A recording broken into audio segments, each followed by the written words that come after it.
হ্যাঁ, না আলহামদুলিল্লাহ, আমরা এইমাত্র ওনার হাইকোর্ট অঙ্গনের জানাজা সমাপ্ত করলাম।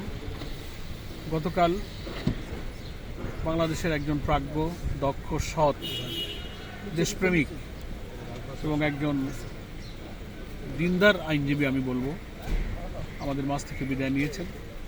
এই জন্য আমরা জামাত ইসলামী গভীরভাবে শোকাহত। ওনার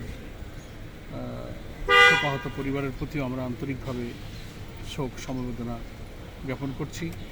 আমরা মনে করি অন্তর্বর্তীকালীন সরকারের অনেক গুরুত্বপূর্ণ মন্ত্রণালয়ের দায়িত্ব উনি পালন করেছেন। শুধু নয়, বরং একটি অরাজনৈতিক অন্তর্বর্তীকালীন সরকারের গুরুত্বপূর্ণ একজন উপদেষ্টা হিসাবে তিনি সামনে একটি অবাধ নিরপেক্ষ নির্বাচনের লক্ষ্যে বাংলাদেশের রাজনৈতিক পরিস্থিতি, সরকার পরিচালনায় তিনি একজন নীতি নির্ধারকদের যারা উপদেষ্টা ছিলেন তার মধ্যে তিনি অন্যতম ছিলেন।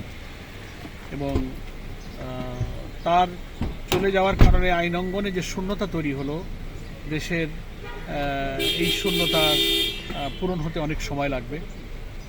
এবং তিনি দেশের জন্য, জাতির জন্য, দেশের বিচার ব্যবস্থার জন্য যে ঐতিহাসিক অবদান রেখে গেছেন, জাতি চিরদিন তা স্মরণ করবে। এবং আমরা মহান আল্লাহ তাআলার কাছে তার রুহের মাগফিরাত কামনা করছি।